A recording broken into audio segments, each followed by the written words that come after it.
সম্প্রতি ভারতে বিভিন্ন রাজনৈতিক আন্দোলন ও বিক্ষোভের জেরে দিল্লির যন্তর মন্তর আবারও জাতীয় আলোচনায় উঠে এসেছে। অনেকেই এই স্থানটির সঙ্গে বাংলাদেশের শাহবাগের তুলনা করছেন, কারণ শাহবাগ যেমন বাংলাদেশের প্রতিবাদ ও গণ আন্দোলনের প্রতীক, তেমনি যন্তর মন্তরও ভারতের অন্যতম গুরুত্বপূর্ণ বিক্ষোভস্থল।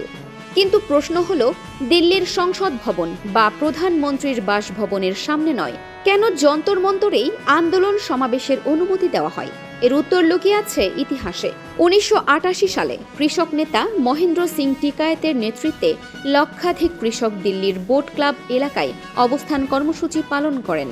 ইন্ডিয়া গেট সংলগ্ন ওই বিক্ষোভ কয়েকদিন ধরে চলতে থাকায় রাজধানীর প্রশাসনিক কার্যক্রম মারাত্মকভাবে ব্যাহত হয় এবং সৃষ্টি হয় অচলাবস্থা। এরপর সরকার ও আদালতের সিদ্ধান্তে ১৯৯৩ সালে বোট ক্লাব এলাকায় সব ধরনের রাজনৈতিক সমাবেশ নিষিদ্ধ করা হয়। বিকল্প হিসেবে দিল্লির যন্তর মন্তর সংলগ্ন এলাকাকে আনুষ্ঠানিকভাবে বিক্ষোভের নির্ধারিত স্থান ঘোষণা করা হয়। সেই থেকে যন্তর মন্তর ভারতের গণতান্ত্রিক আন্দোলন, দাবি দাওয়া ও প্রতিবাদের অন্যতম প্রধান মঞ্চ হিসেবে পরিচিত।